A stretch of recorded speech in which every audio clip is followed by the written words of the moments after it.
Mažiausia klaida yra nedovanotina.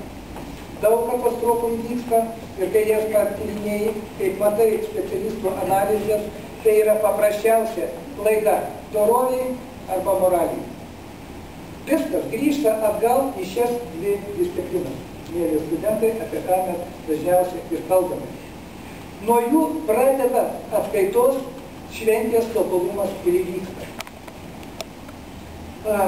Parodysiu kai kurias man pačiam labai mielas įdomias nuotraukėlės, kurias gal nespėjau perkelti. Tai tortas. Aš kaip ir minėjau, veikia įvairios programos, tame tarpe švietėjiškai ir kultūrinė. Kokiu lėktuvu skraido vadas, toks pabaigtuvių tortas. Brigados generolas, fantastinis sraigtasparnis specialistas pilotas. Ką tik tai kalbėjau. Jo garbei buvo vainikuota šventė su šio skaniu. Koks skonis negaliu pasakyti, aš neragavau, vadas tuometį ragavo. Ne viena šventė yra vertinama aukšto rango apdovanojimais. Čia yra kompleksinis darbas, čia ne mano vieno darbas. Reklama, tai čia nieko naujo, kad vieną nuotrauką turiu aukščiau. Trumpai apie šitą knygą. O buvo taip. Aš Gintautas Deksnys, karinių oro pajėgų viešųjų ryšių vyriausias specialistas, ateinu pas gerbiamą vadą ir sakau, vadė, man staigiai reikia išvažiuoti į Romą, į Italiją pas popiežių. Aš nežinau, ką jis tada pagalvojo, aš žinau, ką jis galėjo pagalvoti, bet jisai daug neprieštaravo. Žinot, kad kariškiam reikia leidimus daryti, panašiai. Pasikviečiu į Kauną čia sėdinčią, kurią labai myliu, Ramutė, žinau, viešai pasakau. Ir pasikviečiu pastoracinės tarybos, mūsų Įgulos bažnyčios tarybos kai kurios narius, sakau, važiuojam greitai į Romą. Ne visi įtikėjo ir patikėjo, bet kai kurie čia sėdintys išvažiavo drauge. Aš pažinau vien dėl to pas popiežių, kad palaimintų šitą mėlynos spalvos knygą, nes nežinojau, kad bus ir kita. Man reikėjo būtent popiežiaus palaiminimo. O kodėl? O todėl, kad visos aviacijų šventės nuo 20 metų lig šiol yra laiminamos karo kapeliono ar kito šventimo. Nes mums sėkmės, laimės ir viso kito reikia bet kurios šventės metu.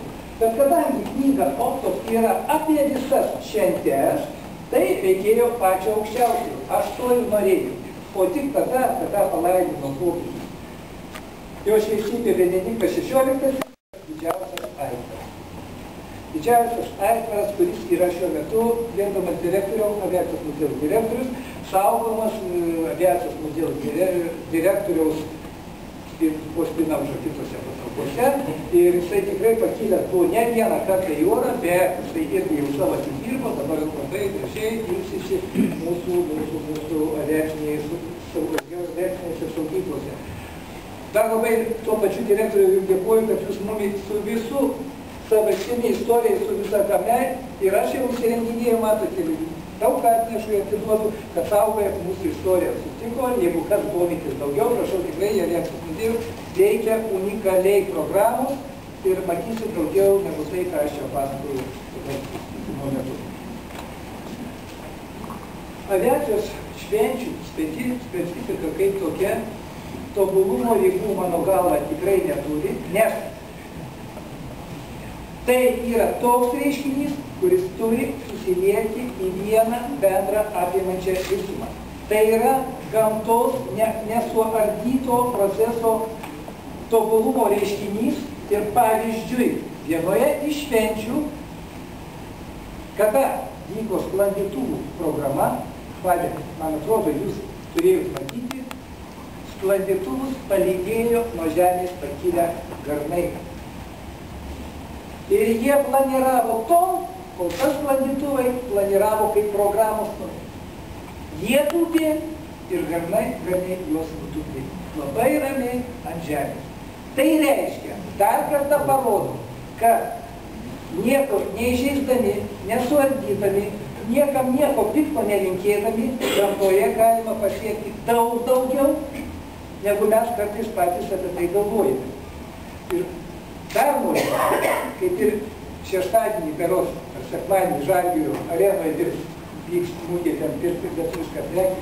Tai Lietuvos karo aviacijos šventės iš visų pasaulyje vykstančių švenčių tikrai turi savo veidą ir charakterį. Mes su savo šventę pasakome, prisimename. Aš nenoriu žaisti mūsų kolegų latiečių, kurių technika yra daug grėsmingesnė, didesnė, įdomesnė, svarbesnė, naujesnė. Bet tai, ką mes turime, mes tikrai gebame keliuose Lietuvoje esančiuose aerodromuose tai pateikti.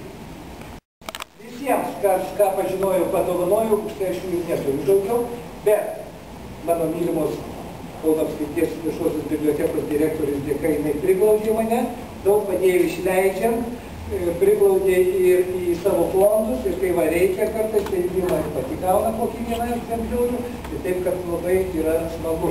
Ačiū visi, kurie susirinkot, visų neišvarsius, jaunom daktarėm sėkmės, mano šios vasaros atradimas. Ir noriu pasakyti atvirai, išskirtinai reklus, kad šiuo metu įpusėjau rašydamas naują knygą, tai tikrai iššūkis darbus, bet galbūt tokia moksliškesnė kalba. Noriu apjungti viską ir aprašyti ir sudėlioti visas Lietuvos karo aviacijos tradicijas ir ateitį. Šiais metais Liepos mėnesį buvo vizualizuotas projektas Pažaislio vienuolyne, gaila direktorė šiandien negalėjo dalyvauti, nes bandėm pateikti, kuo kvėpuoja, kuo gyvena mūsų karinės oro pajėgos, nežiūrint tai, kad mes tos technikos turime tiek, kiek mes turime, kad norėtume pakilti į orą. Ačiū visiems.